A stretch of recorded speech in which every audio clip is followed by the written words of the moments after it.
It's a great pleasure to welcome Stephen King, who's also a Kellogg Fellow, a visiting Fellow. You have been for 10 years or more. Yeah. Stephen has a...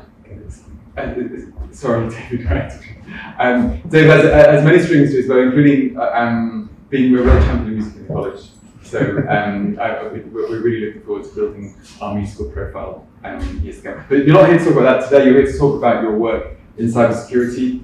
You did a DPhil in cryptography, and I know you've worked on the cusp between business and academia for a number of years. So that's a great Kellogg role model. The floor is yours. Please, take as long as you want so we can have some questions after. Thank you very much indeed. It's an issue of security to go under false name. So, thank you very much for the introduction. Okay, well, thank you. Welcome to this. A little bit of background then, as you say, my doctorate is in cryptography going back many, many years. So I developed an interest in security way back, probably from when I was a child, with coding, and gradually as the industry, if you like, has formed and grown in security, so that my interest and career sort of widened and progressed through that. So my most recent sort of major role was as a Chief Information Security Officer for a large insurance company for a number of years, and where I was also the Senior Crisis Advisor for the group as well. So I specialised sort of more recently in incident response and crisis management, and I've been lecturing here for I don't know, at least 10 years, but 12, 14 years on security and incident management. The and is quite important because the combination of security in the non-IT world as well as incident management in the IT world, and that intersection is quite important to explore and grab. So, to set some context, I thought what we'll do is I'll introduce some relatively recent cyber incidents which have hit the news and which you'll be familiar with, and just talk through just to set some context, and then we'll get going into some of the meat of the course. So I'd like to move to the first slide. Actually, no, I can do that. I have a dongle thing. I'm always using these, so I'll try and do it. Okay, so WannaCry hit in May 2017. It's a form of malware called ransomware, where the purpose is to extort money out of an organization by paying probably through Bitcoin by some site. It typically has a payload, and ransomware typically will spread easily. So this particular one had a mechanism for replicating through Microsoft Windows and Microsoft software, and it was a significant incident for organizations who were hit with it. What it basically does is locks you out until you pay the ransom, and it will encrypt your information. Within about a month, so in the early days when I was setting up the security function in industry, one of the things, this came along, and you have to figure out, how do you respond? And whilst you may not have had the infection in the organisation that you work in, you have to make sure that you're capable of detecting it if it happens. But moreover, putting in place the protections, such as up-to-date patching, to make sure that it doesn't spread and that you don't get the infection in the first place. But within about a month, NotPetya hit. This was similar to WannaCry, but it was really about destroying things. Of course, when these things hit, you don't really know. And whilst there was perhaps an opportunity to pay, the way that it worked was that it encrypted in such a way that it was very difficult for organizations to decrypt the data. This had a significant impact on Nest Shipping, quite famously, which is a $50 billion company. And just to give an indication of the speed, the endpoints of the organization will be taken out at a rate of 9 per second. So, once these things hit, they spread really, really quickly. The reason why the organization was able to recover is they had a backup site which was offline at the time in Lagos, in Nigeria, and it was able to protect that, make sure it was safe, and then basically bring back essentially the Active Directory and the mechanism for being able to reconstitute the IT from ground up. Otherwise, they'd have lost everything. So it was really that close. So big impact on the organisation. Moving on, Equifax, another one. This is relating to a data leakage of 147 million records in total, which were leaked due to an attack. So not only are we talking about the potential for requiring a ransom to be paid, or the locking out of information and destruction of that information, we're also concerned in security with data leakage. And sometimes these attacks can have both two or the three components together. Moving on then, Travelex, another example. The firm went into administration 7 months after the attack. I mean, to be fair, I mean, COVID hit as well, so it was a particularly tricky time for the organisation. So, you know, there are consequences in terms of the survival of the organisation and the customers and those who rely on the services as well. There's one called SolarWinds, which came along later, and this relates to third-party software. The software is called Orion. It's sort of widely used in industry, and this is a case which is, again, a bit of a wake-up call, where you can have all the protection you like, but if the trapdoor, if you like, or the Trojan, or the hole, if you like, in security is in the software that you deploy from your suppliers, then you still have an issue, and so the idea of supply chain security becomes sort of to the fore as well. So all of these things add to the complexity of what we have to do in security to keep on top of these risks. And then the colonial pipeline.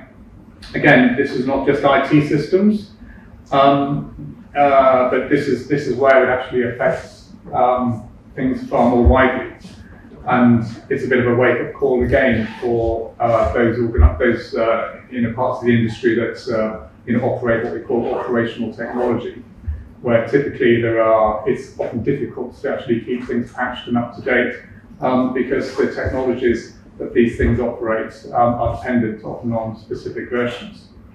It happened particularly with the WannaCry when it hit the National Health Service, and being able to patch systems within the health service is tricky when X-ray machines and other technologies depend on particular versions that are older, and so the costs of updating things becomes significant. And I put a couple in. That Log4j is an interesting one. Again, this is another one which is a weakness, a vulnerability rather than an actual. It's how the industry refers to it as Log4j. It's actually a library that sits inside Apache, and it had a weakness, and it was really significant, and so it caused a lot of hard work in industry to close the patch.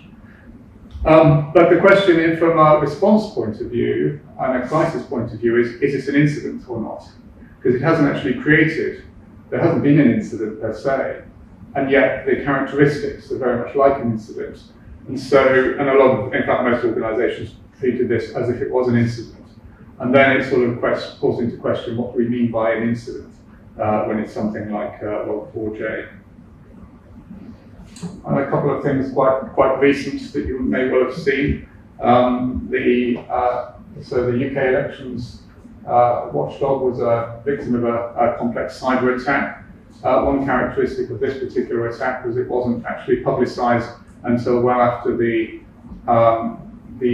incident, the attack had been addressed. So they made sure they closed the vulnerabilities.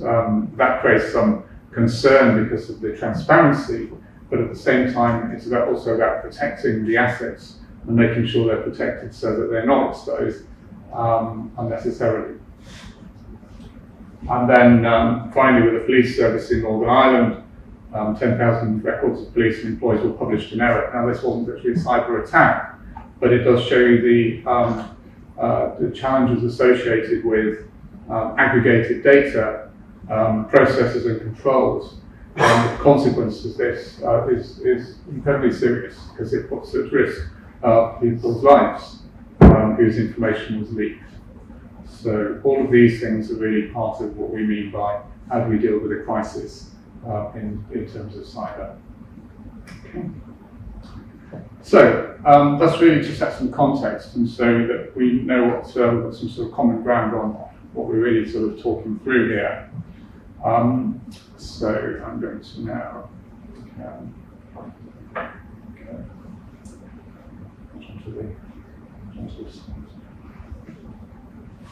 I'm going to do this really in two parts, and the first part is just an introduction to what we mean, what are cyber crises, and trying to sort of take them apart at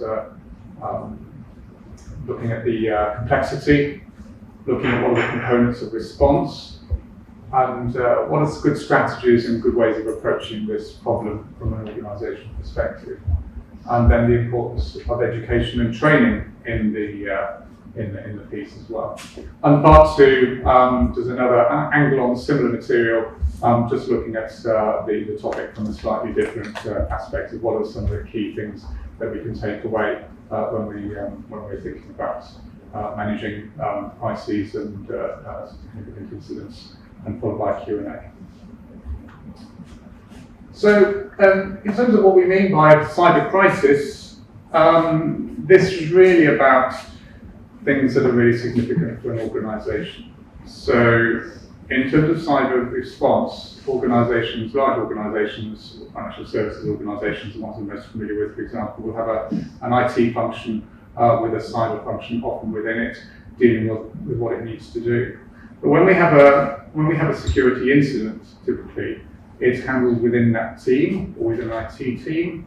But when it comes to a crisis, then we're talking about, it's almost by definition, something that can't be handled as part of business as usual processes. So it could well involve members of the board. The consequences and the outcomes of a cyber crisis may well call into question the survivability of an organisation, and may well call into question some of the personal and customer impacts that can be associated with the crisis. So the handling really is about, it's different from the routine of business processes, and that means also that the roles and responsibilities and the people who are managing it may well have to step into a slightly different role during a crisis. And we'll go into that in a little bit more detail. When we say then something's happened in terms of incidents and crises, we're talking about the probability of one. A lot of what we do in security is about risk management, which is about probabilities, likelihoods, impacts, and so on. But when it's happened, when you've got something on your plate, the probability is one. So we're not dealing with the, how do you then prevent things? Is how do we actually go from the situation which was as normal, and then suddenly you've got something on your plate and you're having to deal with something. And often there's a transition between an incident and a crisis. And by incident, I mean something that typically could be managed more routinely. But that transition from incident to crisis is quite critical. And if we've got an incident such as the Maersk shipping situation, where you've got 9 systems going down every second, then it's a very, very quick transition. But the real transition is how is the organisation responding and how quickly are you picking up? That's the difference between the facts of what's on the ground and what's really happening, and then your understanding, your ability to muster the troops, get around the table and actually put your arms around the situation. That's the art of crisis management. Again, we'll explore that slightly more in a moment. And then another aspect of the complexity is the inner complexity versus the external complexity. Understanding your technical infrastructure. If you've got a flat network, for example, as use the Maersk example, then things will spread very, very quickly. But actually getting on top of that and being able to put your arms and isolate things becomes really, really difficult. And for some organisations, they may not even know what technology they've got deployed, or what versions of what's deployed. And if they have, then the people who need to know that may not actually have that information to hand. So that will take time to pull together. Meanwhile, attack could be happening. So, and infrastructure is complex. I mean, you know, it's not like a bicycle where you've got system breakdown where you can see the pedal system, you know, the gear system, the brake system, the wheels, and so on. So a bicycle essentially is a fairly simple system because you can see how it can break down. But the complexity of IT is way beyond that now, and so that's the inner complexity. The outer complexity relates to our supply chain. It relates to customers. It relates to the soft stuff, dealing with the press, dealing with the media, and dealing with the public, and managing, you know, how people feel, and managing the message and carrying a message with you. That's the outer complexity associated with the cyber crisis.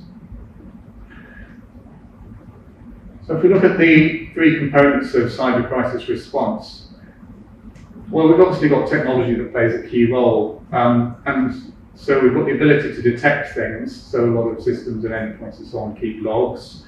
There may be things in firewalls and in the technologies that sit at the network which allow you to alert, and you're probably able to select events and create information, knowledge, and be understanding based on that information, and understanding the behaviours and starting to use AI tools to really get to the bottom of what's going on. Now, a lot of that technology there, of course, it should already be in place, but if it isn't in place, then you've got a problem. But the trick of crisis management is to be able to use the information you've got and to be able to issue instructions, commands, if you like, or set direction or agendas for investigation to be able to understand what's going on and to be able to make decisions to be able to contain and isolate and clean up and so on. So it's not surprising technology plays a key role. How you organise strategically is really important as well. So, you know, if your senior management, if the first they've heard of a cyber attack is, and they've never had to discuss it or consider it, then they're going to be sort of making it up as they go along. And we've seen this in examples in the past over years where organisations have really struggled. There was a telecoms case of I think it was 2014, 2015, and they'd acquired another organisation, and they got basically malware, got an infection, which nearly took them out, and they were off for weeks and weeks, and then finally they were bringing the systems back, and bringing the systems back was one of the biggest decisions they had to take, because is it going to work? Is it going to, you know, is it going to continue, is the service going to continue as it was before, or is it going to manifest itself in another infection, which would probably wipe out the business? But the point about that telecoms company was they went public and said, well, we've been attacked, but they didn't really give any content on the messaging as to what to actually do as a customer. So us as customers, if you were a customer of this particular telecoms company, will be thinking, yeah, okay, they've been attacked, but is my data safe? What about my information? And there was nothing about that. And so part of, and I think organisations are probably getting better at this, but if you're going to go, when you go to press, A, it's got to be accurate, and B, it's got to have some point in terms of what you're communicating and reassurance. If you want to reassure your customers, one of the best things to do is not give more information than you need to, but simply say, we're dealing with it as a priority. And we will give you an update in, you know, in a particular given time frame. So, the final piece, which I think is really key, and I can't really overemphasize as much, overemphasize this, is the importance of the human element in crisis response. This is absolutely key in the Maersk shipping in their wash-up, and as they saw it. The human and organisational behaviours are critical components in the ability to manage a crisis. So again, we'll expand on that in a little. So in terms of effective strategies, basically finding a way to integrate your crisis capability with your cyber capability is going to be key. Now bear in mind that there are crises that organisations face that are not specifically cyber. And if your organisation already has the capability to deal with non-cyber events, and then you create separately an ability to deal with cyber, then you're potentially creating two separate competing functions within your organisation. And somehow that needs to be avoided. So a way to do that is to think, really sort of go beyond what is cyber, go beyond the scope of what is cyber, and think about how do you deal with and how do you create a function that is going to be essentially your A team, your capability, when something goes wrong, be it cyber or not cyber. And then when that is set up and created, you can then train that organisation, train that team or whatever you've created, train that team with examples of cyber threats and cyber examples as a way of building knowledge and experience, but also building muscle memory. So the decision you have when setting up a capability is, what is the scope of your capability? Do you want it to cover all crises? Are you going to integrate it somehow with, or are you going to keep it separate? Guiding principles, I mean, you know, for example, if it's malware that has a ransom component, you know, are you going to decide that you're going to pay a ransom or not? What's your position? What's your position with regarding security and ensuring against security attacks? So these kind of things are the principles. And then building out roles and responsibilities. Who's going to do what? Who's going to chair a crisis committee, if indeed you're going to have one? And what is the role and responsibilities of the members of such a team? And that could include, and that is going to probably include non-IT. So you're going to need the HR there, because there will be a human component to lots of things.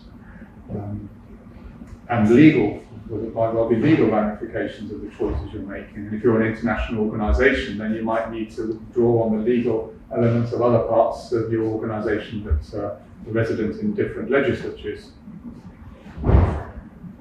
How are you going to build your organisation in terms of layering? So and what I mean by layering is, as an incident increases in severity, you want to engage more and more senior people till you ultimately get to the top. But there needs to be then sort of handoffs for escalation through. So designing that organisation, typically 3 tiers works well, in my experience, but in some cases 2 is sufficient. And then process design. So that's the first start of designing a process, is actually to plan out and write down what the process is. So this is a little bit about the incident response work, where you can do something up front before the incident happens, is to design what that process is going to look like. And then there are a number of standards, and they're surprisingly similar. So NIST in America has a set of standards around incident response. The ISO organization has a standard ISO 2735, which these days is in 4 separate parts. And these all have a sort of common set of sort of process steps, which is essentially around planning and preparation, assessment, decision, response, and then what do we learn? And there's clearly a loop associated with that sort of processing. And then we've got training and exercising.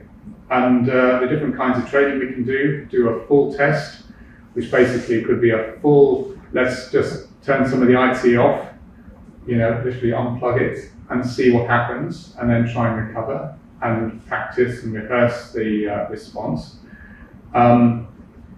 We might do a tabletop with simply something that's written down on a piece of paper or pieces of paper, and you hand them out, and with a tabletop exercise.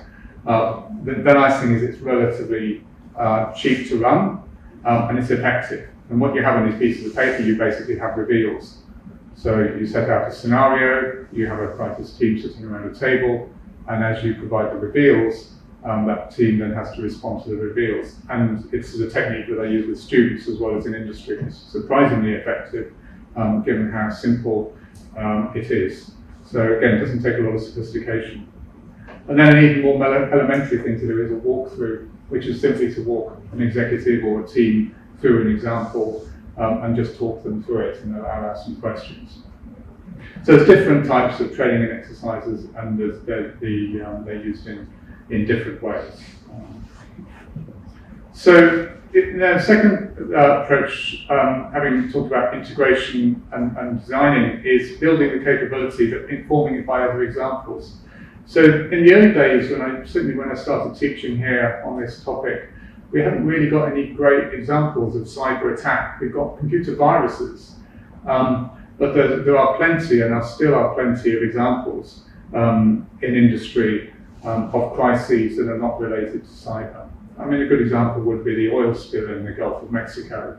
And that's a particularly interesting one because of the way it was handled by their executive and messaging to the media, and how confidence in, it was BP, I think was the organisation that was responsible, and how confidence in the organisation was put into question because of the priorities that the executive mentioned when he spoke to the media, preferring that this is interrupted his holiday, so it's kind of inconvenient for him. Meanwhile, there's a lot of other,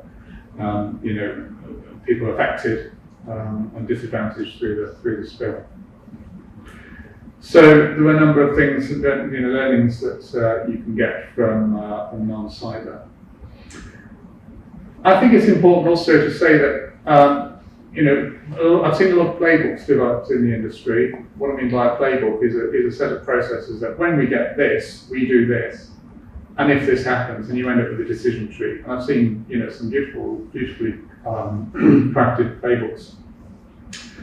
But the problem is that when it happens to you, it's always never really going to be as it's written down, is it? It's also, I heard one chap, one chap explain that somehow he's done the playbooks, but the executive don't seem to ever use them or be interested in them. And the way to look at this is to look at it from the other side and say, well, what does the organisation actually need? What you really need is an a team that's able to take whatever comes at it, has the muscle memory and the training to be able to react effectively. I'm talking about really a senior team. A team where emotions start to kick in, agendas start to kick in, personal feelings kick in, and people are dealing with a situation where there's a lot of confusion, a lot of discomfort, and potentially finger pointing and so on. So what you need is an A-team that's able to cut through that stuff. And then you support that with processes. You might support it with some playbooks, but you've got to start from the top and work it downwards. So just excuse me, I'm just going to get a glass of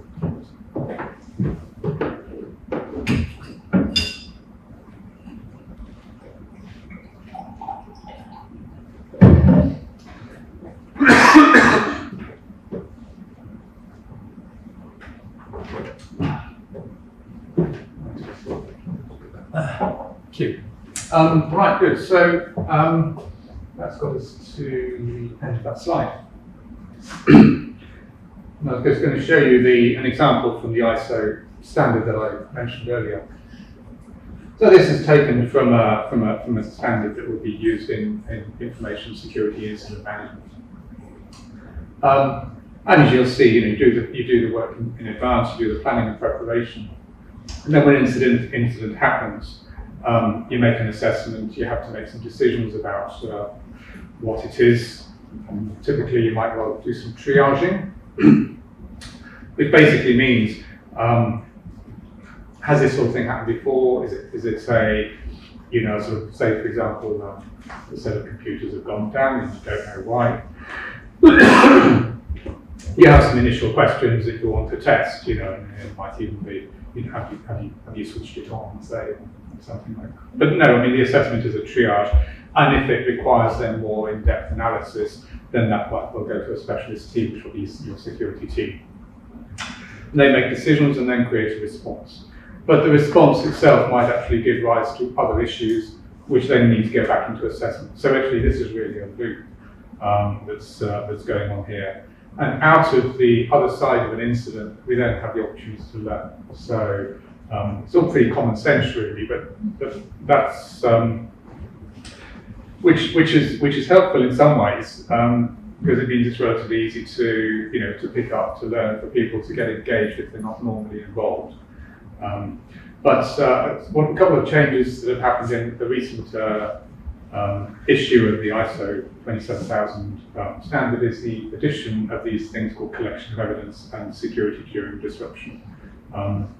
So I haven't really said anything about forensics, but in an incident, you may well need a forensics team who goes in, takes images of what you've actually got to be able to try and diagnose, and also to understand the extent of an issue.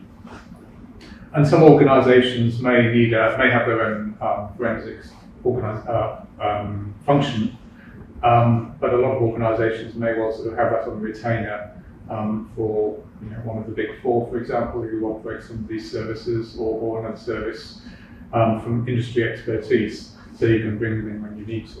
It's usually not that cheap, but it's an important part of getting to the bottom of the analysis of when you've got a situation. Now, when a crisis team meets, if you like, and in some organisations you might call it major incident, because it carries a little bit less of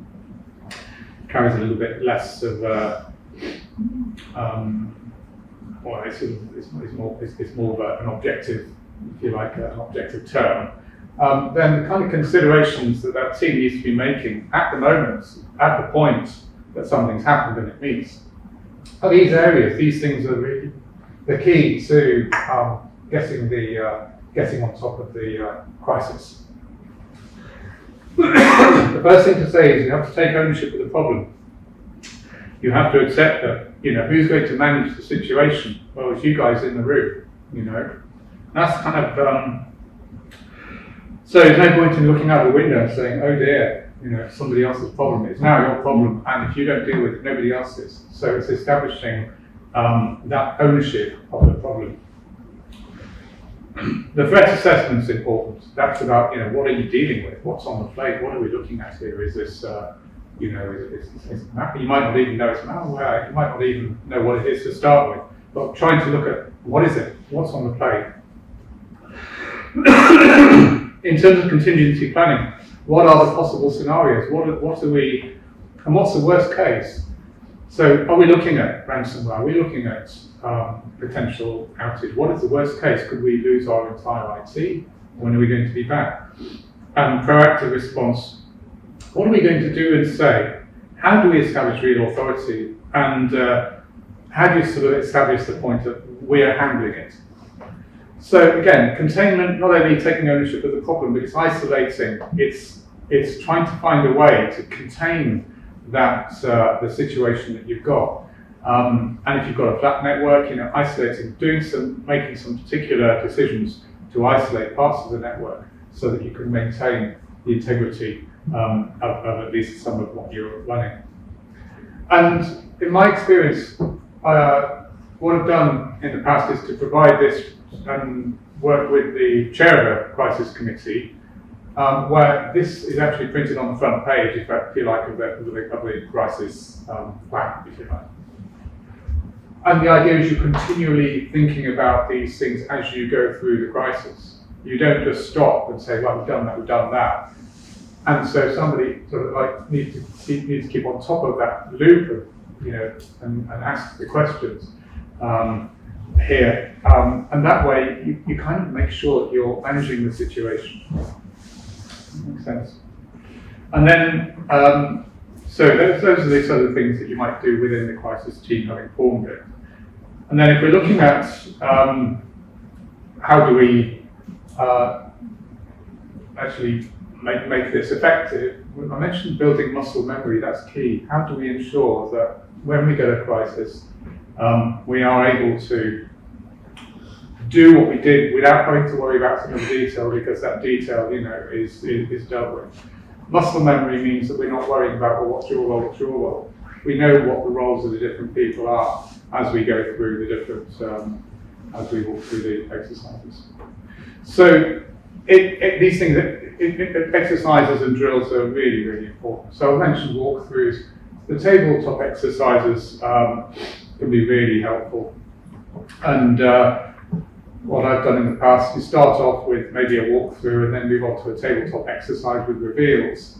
And then I was doing this with an executive or a crisis team that we formed a few years ago. And after we'd done a couple of those, we then added to the complexity, whereby I provided them with a set of phone numbers and said, you can phone these phone numbers, since an IT director is one of the people on the end of the phone, and the risk director and so on, and maybe some specialist in the legal team. So you can phone those numbers, don't phone other numbers. And they will expect a call from you. You don't have to call those numbers, but as you get the reveals and as you're dealing with the crisis, you might want to involve these people. And I was texting the people at the other end of the phone as the discussion was going on to keep it very real and relevant.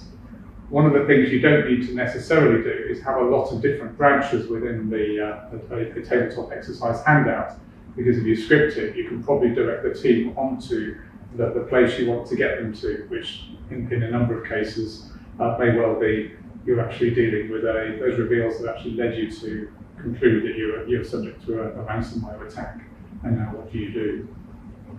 Okay, so and then again taking that sort of example forward, I then arranged for an extortion expert from outside of the organisation. And they called this person in this exercise. They made a call to the extortion expert. He said, "I just happened to be passing by. I could actually pop in if you like to the crisis team." Well, that changed the dynamic of the team in a very interesting way. But of course, it was all prepared. I mean, I wanted them to call him, and he'd been lined up to sort of turn up. And then it became more of a walkthrough of talking through of what you do in the case of extortion and how do you manage that. And by extortion, it's the same as ransomware. It's you're being extorted for money.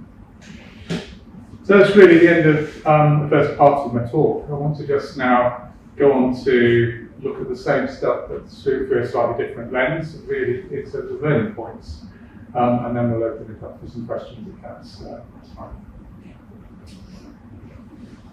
So we'll go through each one of these in turn, put a slide on each. Preparing in advance. This is so important. The only reason not to prepare in advance is you're able to somehow place 100% reliance on the controls that you've got, and you believe they're going to be effective in every case. But if you operate in a risk-based world, and I think we all do, then that preparation is about, it's not just it's about training, it's about all the things we talked about in terms of building the organisation, defining roles and responsibilities.